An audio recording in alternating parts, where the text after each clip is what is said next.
Hi there, I'm Jamie Dyer. If I want to measure my height, I'll use a measuring stick. But this cool device, it measures things using light.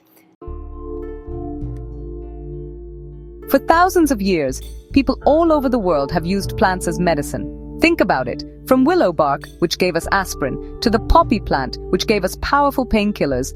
Nature is like a giant pharmacy. But how do we know what makes these plants work? How can we be sure they are safe and effective? The answer, my friends, is science. We need to look inside these plants at a molecular level to understand the compounds that give them their amazing healing properties. This isn't just about curiosity, it's about ensuring safety, quality, and discovering new medicines for the future. Analyzing medicinal plants allows us to identify the specific chemicals responsible for their effects. These chemicals are called bioactive compounds. By studying them, we can figure out the right dose to use, check for any harmful substances, and make sure that every batch of a plant-based product is consistent. It's a bit like being a detective for nature's tiny secrets. We use special tools to separate, identify, and measure these compounds. This process helps turn ancient herbal wisdom into modern, reliable medicine that everyone can trust. It's a fascinating intersection of botany, chemistry, and health science. Imagine you have a plant that is famous for calming anxiety. Is it one specific compound doing the work, or a team of them working together? Without analysis, it's just a guess. But with the right scientific instruments, we can get a clear picture. We can create a chemical fingerprint for that plant, a unique profile of all its important molecules. This fingerprint helps us distinguish it from other plants and confirms its identity and potency. It's a critical step in making sure the medicine you get from a plant is the real deal, every single time. This exploration is what science is all about, asking questions and finding ways to answer them with evidence.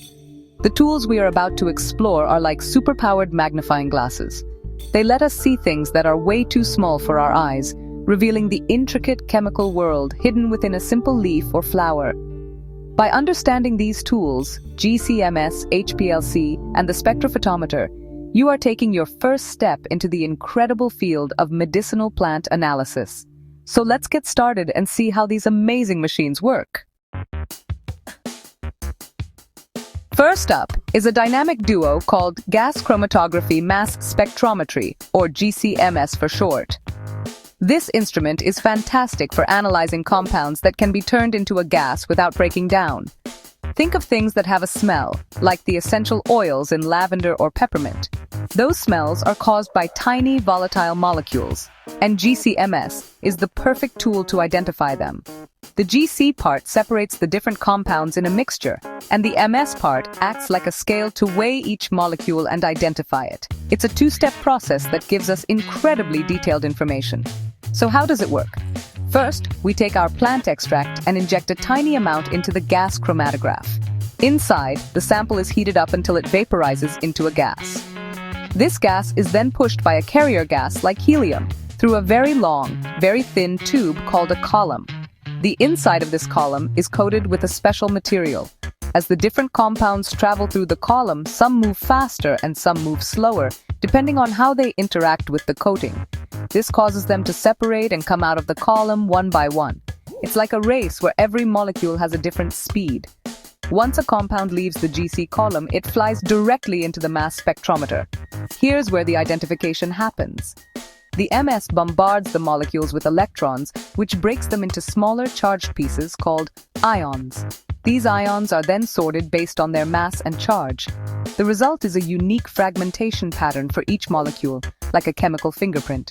A computer with a huge library of known fingerprints compares our results and tells us exactly what each compound is. It can identify hundreds of different molecules in a single run. GCMS is a powerhouse for analyzing certain types of compounds.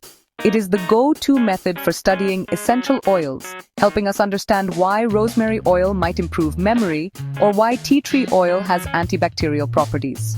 It's also used to detect alkaloids, which are potent compounds found in plants like the coffee bean, which contains caffeine, or the deadly nightshade, which contains atropine. By using GCMS, scientists can ensure the purity of essential oils, search for new medicinal compounds, and even detect trace amounts of pesticides or pollutants in plant samples. Now, what if the compounds we want to study can't be turned into a gas easily? What if they are larger, more complex, or would break down in the heat? For this, we have another amazing tool, high-performance liquid chromatography, or HPLC. Instead of using a gas, HPLC uses a liquid to carry the sample through its separation column. This makes it perfect for a wide range of molecules that are not volatile, like flavonoids, vitamins, and many other beneficial compounds found in medicinal plants. HPLC is all about sorting things out in a liquid environment. The process is similar in principle to GC, but different in practice. We start by dissolving our plant extract in a suitable liquid, which we call the mobile phase. A high-pressure pump then pushes this liquid mixture through a column packed with a solid material called the stationary phase. As the mixture flows through, different compounds interact with the stationary phase in different ways. Some stick to it more tightly and move slowly, while others pass through more quickly. This difference in speed separates the compounds into individual bands. As each separated compound exits the column, it passes through a detector. The most common type of detector shines a beam of UV light through the liquid. Different compounds absorb different amounts of light, and the detector measures these changes. This information is sent to a computer, which draws a graph called a chromatogram. Each peak on the chromatogram represents a different compound that was separated, and the size of the peak tells us how much of that compound is in our sample. It gives us both a what and a how much. HPLC is incredibly important for the quality control of herbal medicines and supplements. For example, it can be used to measure the amount of curcumin in a turmeric extract or the level of catechins in green tea. This ensures that the product you buy has the active ingredients it promises on the label. Scientists also use HPLC to study flavonoids, the compounds that give many fruits and vegetables their vibrant colors and antioxidant properties, and to discover new potential drugs from plant sources. It's a versatile and powerful tool for looking at the non-volatile parts of nature's pharmacy. Finally, let's talk about a simpler but incredibly useful tool, the spectrophotometer. While GCMS and HPLC are great for separating complex mixtures, sometimes we just want to measure the total amount of a certain type of compound. That's where the spectrophotometer shines, literally. This instrument measures how much light a substance absorbs. Every chemical compound absorbs light at different wavelengths, and by measuring this absorption, we can figure out the concentration of a substance in a solution. It's like figuring out how strong your juice is by seeing how dark its color is. The way it works is beautifully simple. We place our sample, which is dissolved in a clear liquid, into a small, transparent container called a cuvette. The spectrophotometer then shoots a beam of light of a specific wavelength or color through the sample. A detector on the other side of the cuvette measures how much light made it through. The amount of light that didn't make it through was absorbed by the compounds in our sample. According to a rule called the Beer-Lambert law, the amount of light absorbed is directly related to the concentration of the compound. More stuff in the solution means more light gets absorbed. To use this for plant analysis, we often perform a chemical reaction first. For example, if we want to measure the total amount of antioxidants in a tea extract, we can mix the extract with a special reagent that changes color in the presence of antioxidants. The more antioxidants there are, the more the color changes.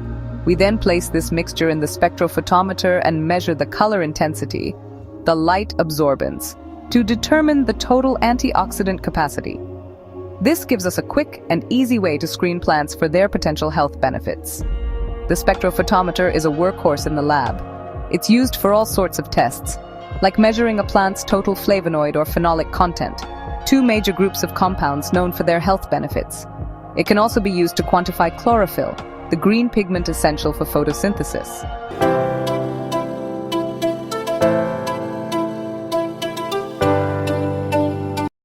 Spectrophotometers can be used to do lots of different things. Let me give you one example. In this 2017 paper, scientists characterized a strain of bacteria that can do bioremediation, which is when living organisms are used to break down or remove toxic chemicals in the environment. It's a way to use living things to clean up pollution. In this paper, the scientists identified a type of bacteria that can do bioremediation of a toxic weed-killing herbicide called quinclorac. It's used to kill weeds in rice fields and lawns, but it's toxic to many types of crops, and it's slow to break down in the environment. The scientists isolated a strain of bacteria from a field that was contaminated with high levels of quinclorac, but they needed to show that as the bacteria grow, the bacteria actually degrade the toxic chemical. To do that, the scientists showed that in the lab over several days, the bacteria grew in number, and higher numbers of bacteria correlated with higher degradation of quinclorac. How they measured bacterial growth was with a spectrophotometer.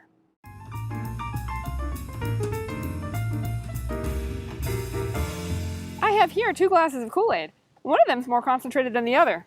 Can you tell which one? This one. It's darker. What you just did with your eyes is essentially what the spectrophotometer does. When you looked at the glasses, the Kool-Aid particles in the darker glass absorbed more light. That's why it looked darker. Spectrophotometers do a similar thing. They shine light through a sample and measure how much light goes through. When a sample has more light-absorbing particles, less light goes through the sample, which the spectrophotometer reads out as absorbance. But there's one thing that makes a spectrophotometer a little more complicated than just you looking through a glass of Kool-Aid. Spectrophotometers don't use plain old light, they use specific wavelengths of light. White light is composed of all the colors of the rainbow, which can be separated by a prism. Each color is a specific wavelength of light. By using specific wavelengths of light, the spectrophotometer is more accurate when measuring the absorbance of a sample. The scientists were able to measure the growth of the bacteria using a spectrophotometer because more bacteria cells in the liquid meant higher absorbance. So using the spectrophotometer was a quick and easy way to measure how many bacteria were in the culture.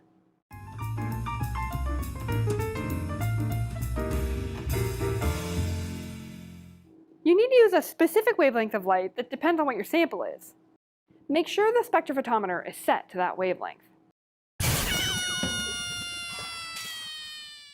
Failing to set the spectrophotometer to the correct wavelength will give you an absorbance value that is totally meaningless.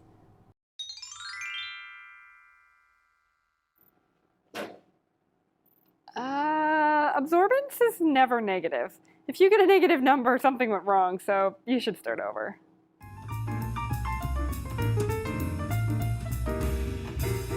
Almost everything absorbs a little bit of light, so if what you want to measure is the absorbance of bacteria, then you don't want to include in your measurement the absorbance of the media they're growing in. To avoid doing that, before you measure your sample, you must set the blank. Your blank is a cuvette with the same kind of liquid that your sample is in, but without the sample in it. If you forget to set the blank, or if your blank is a different kind of liquid than what your sample is in, you will get an absorbance value that's totally meaningless. Make sure you set the blank using the same kind of liquid that the sample is in.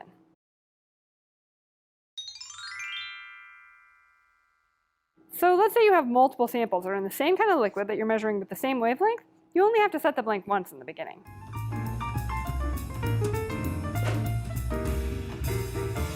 Measuring the sample is pretty easy. Pipette it into the cuvette, insert the cuvette into the spectrophotometer, and close the lid. Note that the cuvette is designed for light waves to pass through it in a specific direction. Make sure you orient it in the spectrophotometer so that the light beam goes through it the right way. Don't touch the part of the cuvette that the light goes through, because your fingerprints can interfere with the absorbance reading. In fact, it's good practice to wipe the cuvette just to make sure you remove any potential fingerprints or dust before putting it into the spectrophotometer. On many spectrophotometers, once you put the sample in, it will automatically display the absorbance without even needing to push a button. That's it. Now you know how to use a spectrophotometer. And maybe one day you'll be the one using a spectrophotometer to do research on bioremediation or something else really cool.